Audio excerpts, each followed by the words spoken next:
you ever seen pictures of the bicycles that were ridden 100 or so years ago? You might have seen them without realizing it because they are so funky looking, they're nearly unrecognizable compared to the bikes that we ride today. I mean, look at this weird thing. The front wheel is approximately the size of the moon. Like, this dude riding the bike might actually be a tall guy. He might be 6'6", who knows? Doesn't matter. He looks like a Smurf in comparison to this front wheel.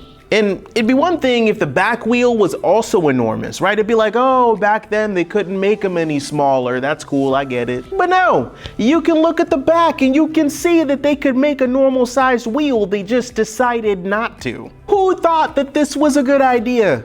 Luckily for us, at some point in the last 100 years or so, someone thought,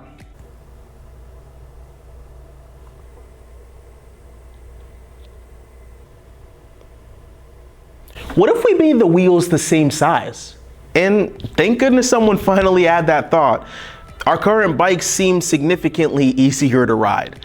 There are all sorts of examples of these old-fashioned technologies like the big wheel bike, right, that seem next to useless today. Old phones, giant computers, using leeches for medical treatments, all things that humanity used to do that now seem useless or even dangerous. Because we have so many examples of old-fashioned things that are useless compared to what we have available to us today, it's kind of easy for us to simply view everything from our distant past as useless in our modern day, even our faith. As Christians, we follow and worship a person that was walking around and doing stuff a long time ago, right? Christianity's way older than old bicycles or giant phones. Even the book that we study and learn from, the Bible, right? It's super old. I mean, there are some things in our book that were written over 3,000 years ago. That's almost as old as your youth pastor. With so much time between when Jesus was walking around and where we are now, and like, you know, now you've got iPhones and TikTok and Chipotle, you got Taylor Swift, and you know, is anything that Jesus or his disciples did, is any of that still relevant? How should we as Christians view the things that happened so long ago? Do they hold any value or importance, or is our faith just another version of the old, impractical bicycle? This series on the book of Acts tracks the development of the early church after the death and resurrection of Jesus. Last week, we saw how Jesus invited his disciples to be witnesses to the power of the resurrection, which, of course, as we talked about last week, changes everything. This time, we're going to learn how those same witnesses were able to learn from the past to help them look forward and to care for the world that they were in. In Acts 3, a couple of Jesus' witnesses, Peter and John, were headed to the temple to pray when they encountered a crippled man begging at the gate of the temple. Now, Peter and John had spent years following Jesus, and they'd seen him heal countless people like this man, but that was all in the past. Jesus had already ascended into heaven. Now it was just them, two normal guys. It would have been easy for them to believe that things were different now, that the whole healing bit was done, irrelevant for their current context. But that's not what they did. We're in Acts 3, starting in verse 4. And Peter directed his gaze at him, as did John, and said, "Look at us." And he fixed his attention on them, expecting to receive something from them.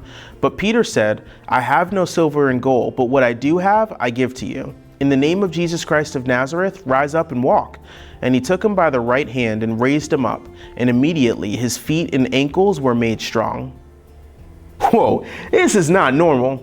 I mean, it's one thing for Jesus to do this, but it's a whole nother thing for someone else to do it, right? And yet, what they do here is pretty fascinating. They had seen Jesus do this before.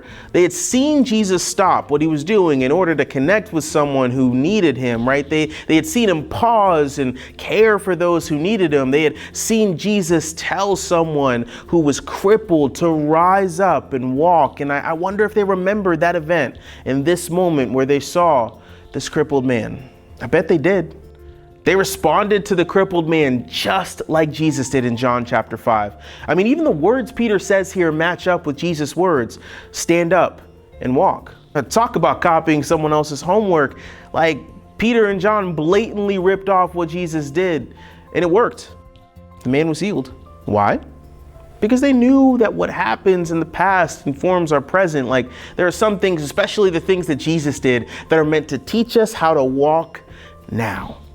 And what Jesus did in the past teaches us how to live in the present. This doesn't mean that now everyone we talk to is going to be healed, but what it does mean is that by looking at the life of Jesus and those who followed him, we can learn how to love the world around us as Jesus did.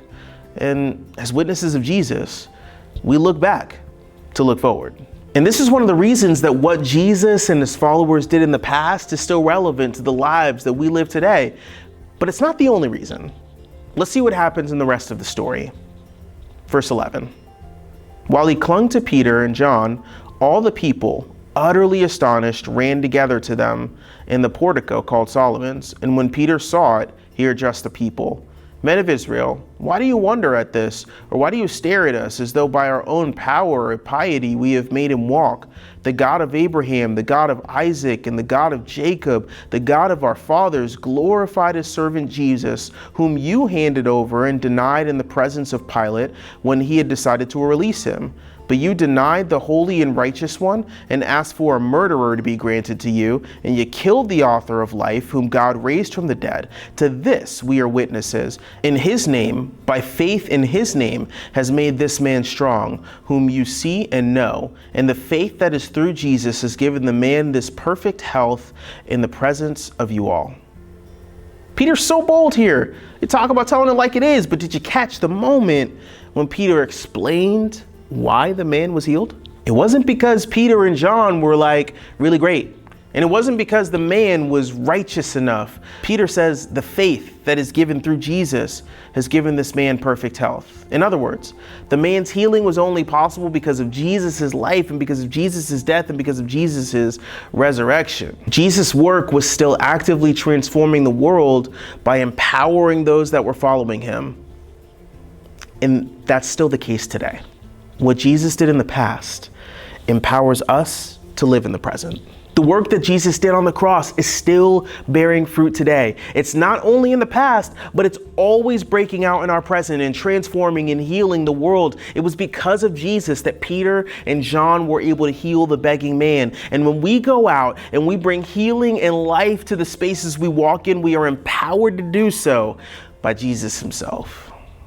Because what Jesus did teaches and empowers us to love the world the way he did, witnesses of Jesus have to look back at Jesus in order to look forward to the world in front of us.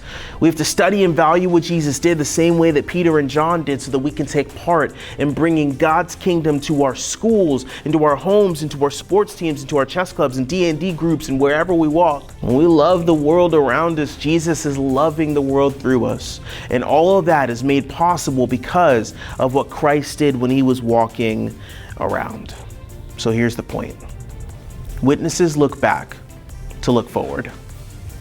So next time, when you begin to wonder whether all this Jesus stuff is still relevant to our lives now, or whether it still has the power to transform the world for love, remember that we look back in order to look forward. We look back at how Jesus lived in order to learn how we can live. And remember that Jesus' work doesn't stay in the past.